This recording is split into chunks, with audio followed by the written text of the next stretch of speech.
partir de agora, então, extraindo da noção conceitual do direito das obrigações os seus aspectos mais importantes, a gente entra no tema elementos constitutivos das obrigações. Eu vou me reduzir aqui para ficar melhor a visualização no slide. Quais são os elementos constitutivos das obrigações? Para que eles servem e por que é importante estudá-los?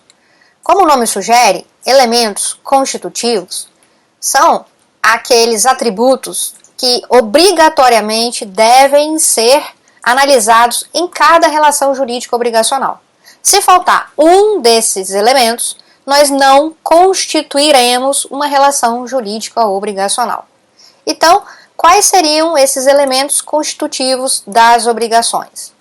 Nós temos como elementos o elemento subjetivo, o elemento objetivo e o elemento abstrato. Professora, é possível falar numa relação jurídica obrigacional só com um objeto e com um vínculo, que é uma referência ao elemento objetivo, objeto, abstrato, vínculo? Resposta, não. Obrigatoriamente nós temos que ter a presença do elemento subjetivo, objetivo e abstrato. Professora, mas nós podemos então ter uma relação jurídica obrigacional só com o elemento subjetivo e objetivo, sem a presença do elemento abstrato? Resposta, não. Obrigatoriamente precisamos dos três elementos.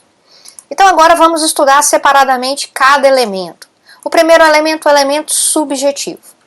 Se você pegar o livro do Rodolfo Pamplona, do mesmo modo o livro do professor Cristiano Chaves, em coautoria com o Nelson Rosenwald, você vai verificar que nas duas obras eles fazem referência à nomenclatura polos, polos da obrigação.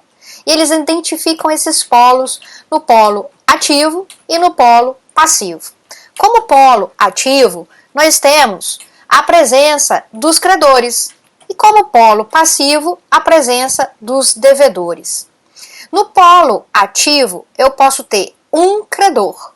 No polo passivo, eu posso ter um devedor. Mas eu também posso ter mais de um credor. Eu posso ter credores no polo ativo, ao mesmo tempo que eu posso ter devedores no polo passivo. O que significa a presença do polo ativo e do polo passivo? Magodex, ocupando o polo ativo, ele é o credor dessa relação. Se ele é o credor, na posição de credor, ele espera receber o cumprimento de uma prestação. Então o credor é o sujeito, para anotar no caderno, que vai exigir o cumprimento da prestação. O polo passivo, por sua vez, ele tem um devedor. E o devedor é o sujeito que vai cumprir essa prestação. Mas essa relação entre sujeitos passa pela necessidade de observância de algum requisito legal? Sim, este requisito está no artigo 104, inciso 1 do Código Civil.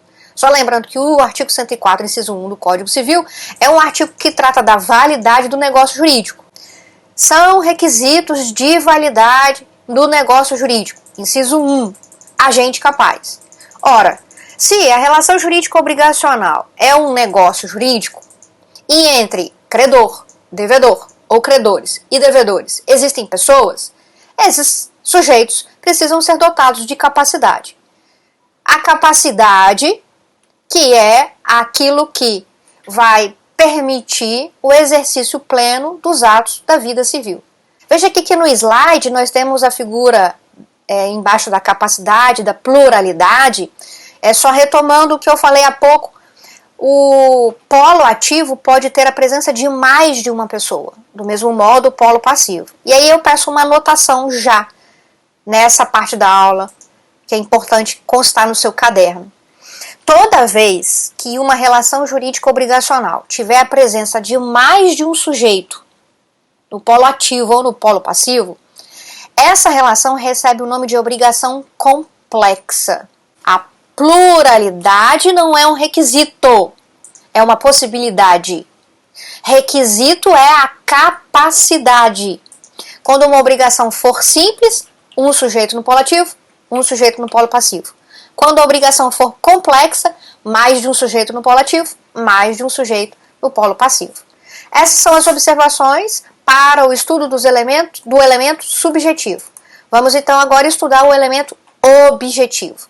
Elemento objetivo, ele vai ter, claro, pessoas, mas o foco do elemento objetivo é a presença de algo mais, aquilo que vai gerar o que Bestrualdo, devedor no meu exemplo, vai fazer em benefício de Magodexon.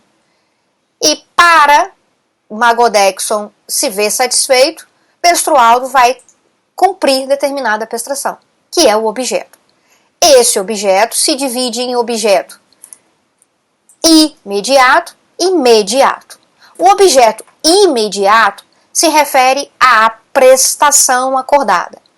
E prestação é o ato de dar, fazer, restituir e não fazer alguma coisa. Já o objeto mediato é o bem da vida envolvido. No meu primeiro exemplo, o Bestrualdo devedor, setinha, saindo do Bestrualdo e indo para o Magodexon, ele vai ter que entregar a TV, que eu coloquei uma marca hipotética aqui, WF, significa que Bestrualdo vai cumprir a prestação de entrega. O que é o objeto imediato? É obrigação de dar coisa certa. Obrigação de dar coisa certa.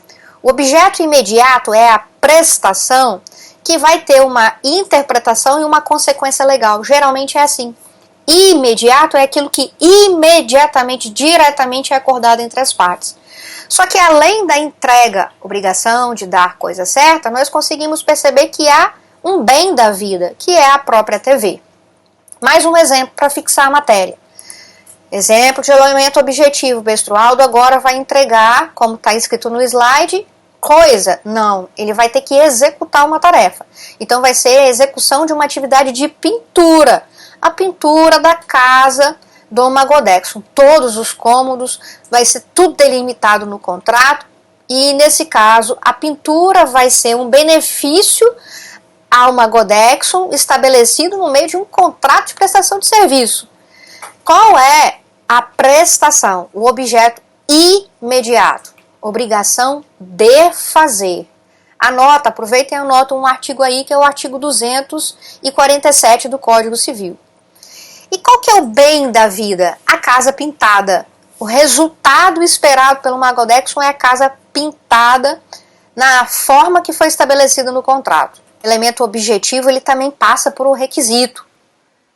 Assim como o elemento subjetivo passa pelo requisito da capacidade, o elemento objetivo, ele também tem um requisito que agora está no artigo 104, inciso 2 do Código. Qual é o requisito de validade do negócio jurídico relacionado ao objeto? O objeto, segundo o inciso 2 do artigo 104 do Código, vou dar uma pausa, respirei, peguei água, aí você pega seu código. O que tem lá no artigo 104, inciso 2? O objeto deve ser lícito, possível, determinado ou determinável. Lícito, possível, determinado ou determinável. O último elemento, o elemento abstrato, ele agora forma um elo. O Álvaro Vilaça de Azevedo, autor de um livro chamado Teoria Geral da Obrigação, ele conceitua o elemento abstrato como um liame, uma ligação entre o devedor e o credor. É mais ou menos o que essa seta está querendo retratar. A nomenclatura abstrato vem da ideia que é a seguinte: eu não consigo ver, mas eu sei que existe. E aquilo que eu vejo materialmente é o bem da vida, como no elemento objetivo material, agora há pouco estudado. O que eu não vejo é aquilo que une as partes, que é traduzido do ponto de vista jurídico como dívida e responsabilidade. Em regra, toda obrigação tem a presença da dívida e da responsabilidade. Em regra, existe a dívida e a responsabilidade. Olha o termo que eu vou usar, é um termo que você não encontra na doutrina, é uma criação aqui para você entender melhor a figura da responsabilidade. Eu gosto de usar o termo da responsabilidade em potencial. Então, mais ou menos no conceito que você precisa entender aqui entre dívida e responsabilidade é o seguinte: a dívida é o dever que tem o devedor de cumprir a prestação. Responsabilidade é o direito que tem o credor de exigir o cumprimento da prestação acordada se o devedor se tornar inadimplente. Responsabilidade, ela é em potencial, carta debaixo da manga, porque eu não sei se eu vou precisar tirar enquanto credora. Se o devedor se tornar inadimplente, aí eu uso a responsabilidade.